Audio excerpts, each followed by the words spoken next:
I've got everything ready for my banana bread. I think I've done banana bread before, but hey, let's do another updated one. It's the middle of the summer, it's 101 degrees outside. Let's make banana bread. Okay, so I've got my stick of butter and it is softened. As you can see, I can kind of squish it a little bit. You want it softened so that it's easier to mix in with your sugar and your eggs. So we're going to put 1 stick of butter into our bowl. Put it on in there. So 1 stick of butter. And you can see how that was loose. I'm going to use this butter on my brand new Pampered Chef loaf pan. If you've watched any of my cooking videos in the past, you know I love Pampered Chef. I'm a Pampered Chef snob. I don't sell Pampered Chef, but I sure do buy it. Love it, love it, love it. Almost all of my kitchen is Pampered Chef. So since this is the first time I'm using this, I'm putting the butter in my loaf pan so that it will give it some extra grease, because right now there is no grease, no smooth buildup that you are wanting on your stoneware in here at all. So that's why I'm using that butter. As you can see, that's got that kind of shiny on the end. So we are ready with the loaf pan. Now, if you are not using a stoneware loaf pan and you are using a metal or a glass loaf pan, you will need to also put butter or some sort of like Crisco on the bottom, and you'll go all over with it, just a real light layer like I did here. It's not caked up, you don't see any big cake pot or caked up areas. And then you'll get a little bit of flour, and you'll put flour in your loaf pan, and I think this is on one of my videos, and you'll tap that around, because that's going to give a coating on your pan so that if you're making a cake, you're making bread or anything, it will help it not stick. If you don't do that, it will stick. But since this is a stoneware and I've put the butter in there to help make it greasy, it's not gonna stick. Once you start using stoneware all the time, it builds up this coating on there, so stuff just kind of slides right out, and that's what you're wanting to do with your stoneware. So whatever kind of loaf pan you want to use. I love stoneware because I like the way it gives a real crunchy outside to all of my breads that I make. So anyway, we are going to go back to our recipe, and we're going to do 2 mashed bananas. Oh, well, not yet. We're creaming the butter, sugar, and eggs. So I'm doing, let me turn it this way so I can read it. Okay, we are going to use 1.5 cups of sugar, and you're going to use granulated sugar. And so I've got all my sugars out here ready to use. And my mother, she bought me these wonderful little cute cups, a little rooster on them. I think that was so pretty. So 1.5 cups of sugar. So here's 1. I'm going to put it in my bowl. And here's 1/2. Going to put it in my bowl, and I'm going to shut that sugar and move it away out of my way. Now we are going to add eggs, and we are going to use 2 eggs, and I just got 2 eggs out of my chicken coop. So I washed them off, and I'm thinking this one might be a double yolk. If not, it's a very large egg. This one is from one of my Americanas. You can get some really pretty egg colors, and if you are interested in chickens and how to have eggs that are different colors like this, put it in the comments and I'll do a video for you to show you the heritage breeds that give you the different colored eggs. Okay, so as always with fresh eggs, you always want to crack them in a bowl and not your mixing bowl with your ingredients. I did that one time. I was making chocolate chip cookies and I needed 1 more egg. We had all of our stuff already mixed in there, and I had my daughter run over to next door neighbor, get an egg, get an egg. Well, I just didn't. I cracked it right in there and it was green and rotten. So I messed up all of my ingredients. So that taught me, always, always, always crack your fresh eggs in a bowl. We're going to crack it in here, make sure everything is okay. Looks awesome blossom. Look at that fresh old egg. Woohoo! Put my egg in there. I'm gonna turn around here, put this in my compost little thing. I don't know if y'all can see this. This was the best present ever. Some of you might have followed me before, and you would see these big coffee jugs up here, like the big gallon plastic coffee containers, and that's where I would put all my compost.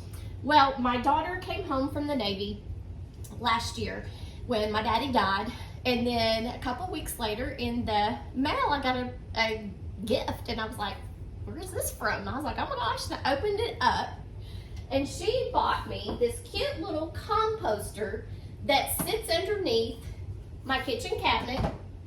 It's no longer on my cabinet here. I opened it up.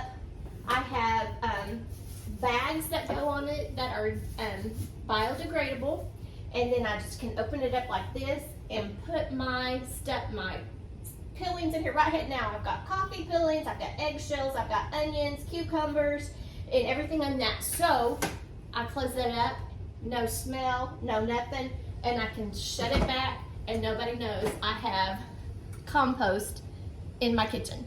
That was the best gift ever. A composting little bucket. How awesome is that? I'm gonna wash my hands just because I've been messing with that. But if y'all are interested, she got it off of Amazon, but it was absolutely the best gift ever for this mama, because this mama, I don't throw stuff away. I'm gonna either put it in my composting bin outside, I'm gonna feed it to my composting worms, or I'm gonna feed it to my chickens. So that's free food, free soil, awesome, right there. And it doesn't go into a landfill, but we're going on to our eggs. So, okay, let's cross our fingers and see if this one's a double yolk. That would be awesome.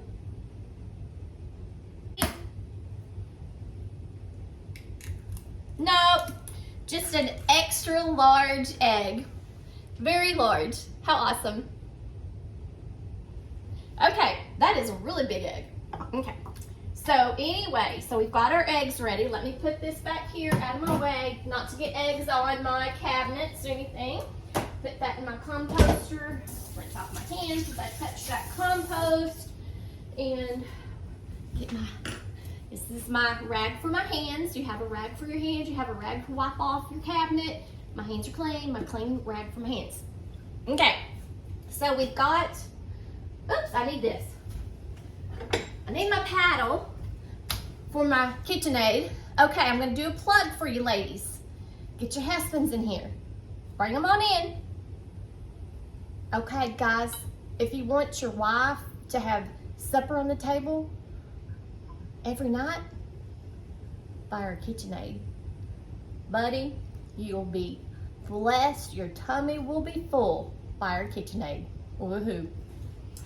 My husband bought that for me after I had major head surgery. Best gift ever, along with the composter. Okay, so we're going back to the banana bread. We are going to cream these together. So what that means is we are going to let this mix until this looks real creamy, like a real soft frosting for a cake. So we're gonna try to look for that kind of consistency when we're creaming our eggs, butter, and sugar together. Okay, let's go. You don't need it high, just a medium. There we go. Oh yeah, and when your butter is softened, it creams a lot more easily.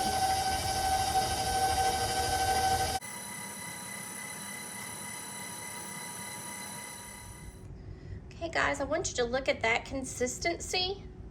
That is the kind of consistency that you want your eggs, butter, and sugar to be creamed to. Real creamy, just like a real soft frosting.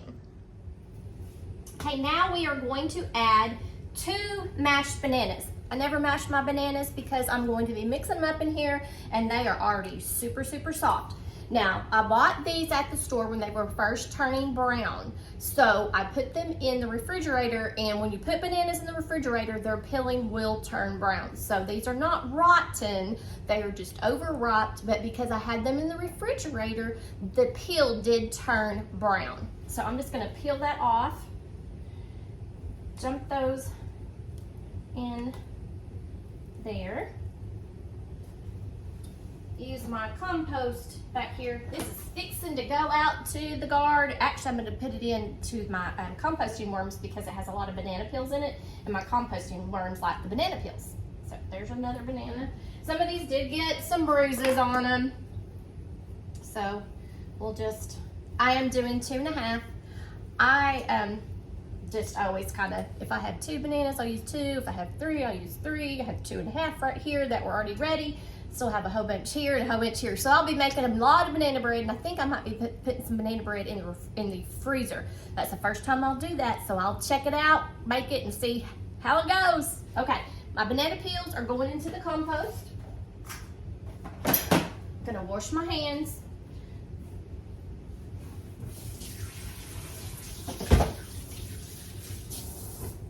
Always wash your hands. Don't want to get nastiness in here. So I'm going to cream these together just like we did the butter and the sugar and the eggs. I'm going to go just a little bit faster on that. I'm just going to do that until the bananas are mixed really well and there's not big chunks of banana.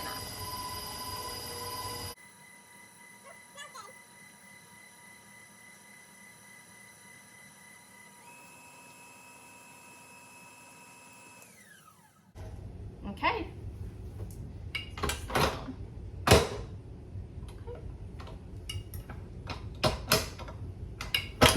Okay, now we are going to add 2 cups of sifted flour. Here's where it's important. If you do not sift your flour, it won't be light and fluffy, and it will make your bread or cake, whatever you're making, heavy. So I've got a glass bowl, I've got my sifter, and I've got some flour. So I need 2 cups of flour, so I'm just gonna pour some flour into my sifter. And this is just like aerating ground. We're gonna aerate this flour to make it soft and fluffy. And you just do this. And you can kind of see how it, like that right there, looks kind of chunky, but look at that. Chunky, aerated. Okay, so that's what we're gonna do, and that's gonna help our banana bread not be so heavy.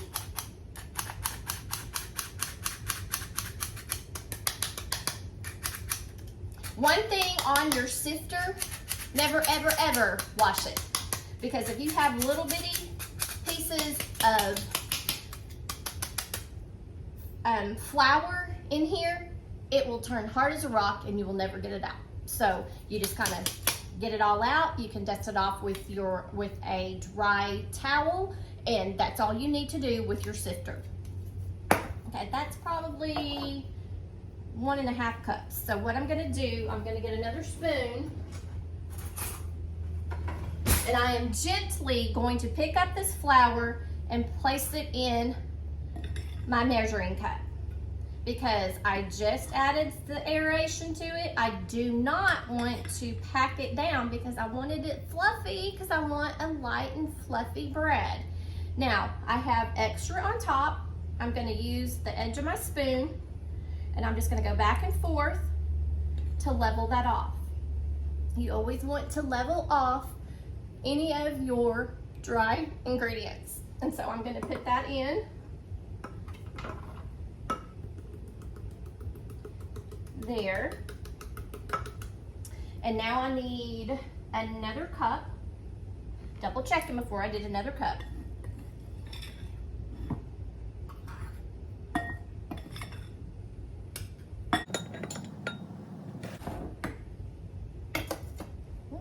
Not wanting to sit down for me.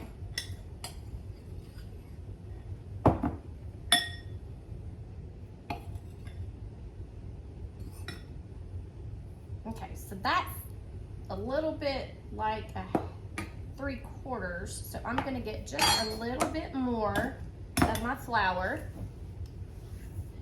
and sift it. It's easier to sift more than you can always put it what's already done back into there. So I'm gonna go ahead and sift that. Actually, let's do this.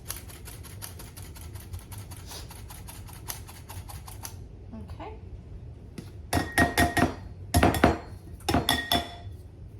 I'm gonna get the edge of my spoon and I'm just gonna go back and forth and get that extra flour off the top of my measuring cup.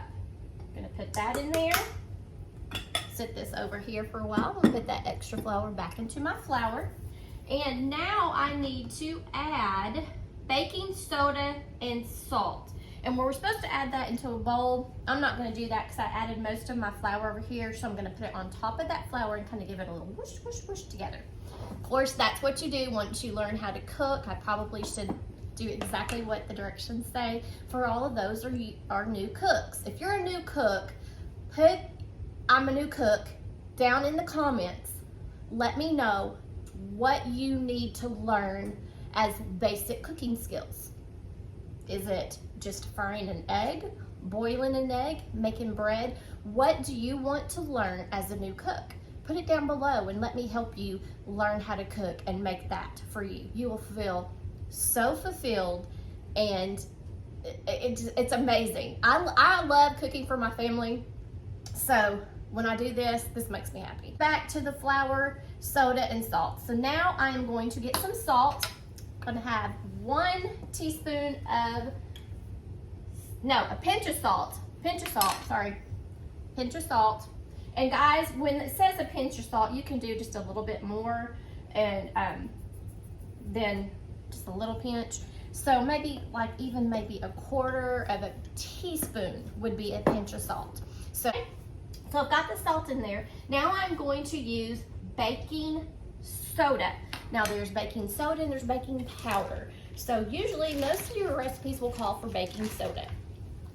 So baking soda, 1 teaspoon. I'm gonna put it in, and then when you bring it out, you might have like a big hump. If you have a big hump on top, you can use that little edge right there and just kind of pull it off and make it level. Okay, always want to make your dry ingredients level. And then I'm gonna shake it around the top of that flour. I'm gonna use my spoon and just kind of mix the flour and the salt and stuff together to make sure that it's incorporated. Because sometimes if you don't incorporate your dry ingredients like your flour, your baking soda or salt, sometimes you might have your salt over in this part of your food and something else in this part, it won't be incorporated. So that's the reasoning why they wanted you to put the dry ingredients into another bowl. But like I said, I've got the flour still on top. I'm not getting down into the other mixture yet, and I'm just mixing around. Let me show you that a little bit so you can kind of see what I'm talking about here. As you can see, all of the flour is still on top of the mixture, and I just kind of moved it around like this, and I'm mixing it. That helps with the baking soda, flour, and salt to incorporate, and that's what you do. Okay? Okay, so now bowl and mix. We're gonna mix this slowly. So also I have some fennel, ground up fennel. That's just a little extra nutrient. I'm gonna put a little bit of that in there just to give some extra nutrients and good healthy stuff to the banana bread. So we're just gonna come up. I'm gonna go slow because for one, I don't want my flour to go and fly over my kitchen, but also I just need to make it sure that we get it mixed up, but we don't want to mix it so much that we make our bread tough. We just need to mix it enough until it is incorporated together.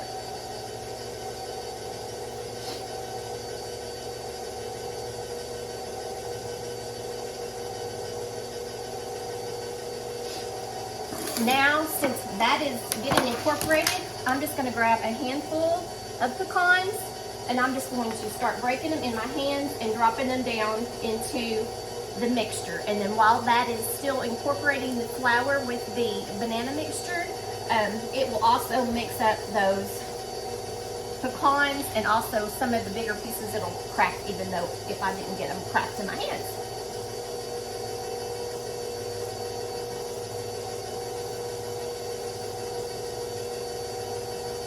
Okay, now I'm going to add just a little bit of vanilla, probably about a teaspoon, and I'm just going to add what's in here because it's almost empty. Okay, there's all that vanilla. We're going to let that mix up, that vanilla, and then we will be ready to put it into our Pampered Chef stoneware.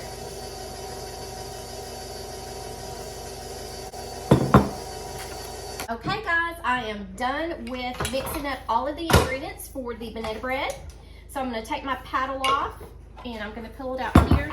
Just kind of shake my paddle off, and where'd my spoon go? I'll just use this spoon. Most of the times I like to use a spatula or spatula, but since I've already got this spoon and I'm going to have to wash it anyway, there's no reason for me to dirty up something else. So we've got that. Let me put this back in the back so that we can get it washed. Let me show you how it's going to look. So that's your batter there. Okay, and so I'm going to get my loaf pan, bring my loaf pan, and I'm just going to add the mixture into my loaf pan.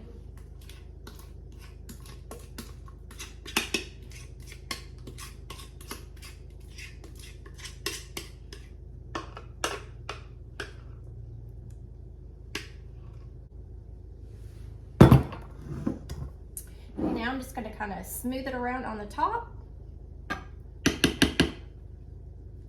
Put that down there. And I'm going to give it just a little bit of a tap so that if there's any air bubbles in the mixture, I won't have a big air bubble in the middle of my bread. I don't want to pound it, but I'm just going to give it a little tap. And we're ready to put it in the oven.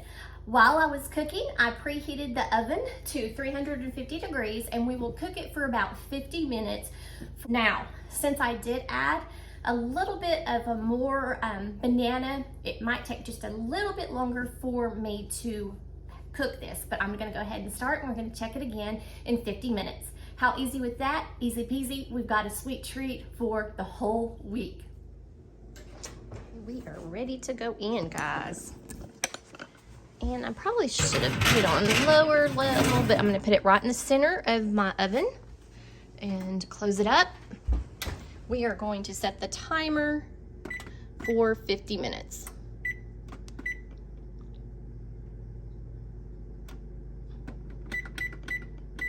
Actually, let's set it for right at 1 hour since I have the extra banana in there. Okay, we are ready to go.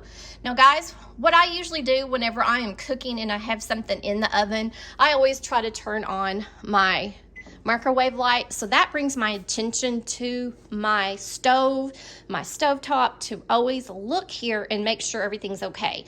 If I don't have that light on, it's not going to draw my ADD mind to this and double check it and make sure I have everything turned off. So if you have an ADD mind like I do, turn your light on above your stove, and that will always pull your attention to your stove to make sure you check and make sure everything is turned off and you don't have something left in your stove. Okay guys, I'll talk to you in about an hour. All right guys, our hour is up and my kitchen is smelling wonderful. Oh yes, look at that. I believe this sucker might be done. So let me go ahead and I'm going to get a knife and I'm going to just kind of stick it in the center and make sure that the center is cooked. Oh, might not be. Nope, still just a little bit. So that means that I need to cook it probably about 10 more minutes. Let's come up here and put 10 more minutes on that, and we will be ready for some hot banana bread.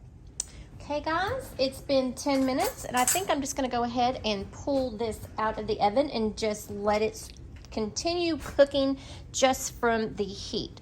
Let me get set up here. And I am going to have to put y'all down while I pull this out of the oven because I need 2 hands. So we'll be right back. There we go. Our sweet treat for the week, some banana bread. Easy peasy. Okay guys, thanks for joining me here at Rockin G Farm as I made a sweet treat for my family today. I hope that you make what you have beautiful and make a sweet treat for your family this week.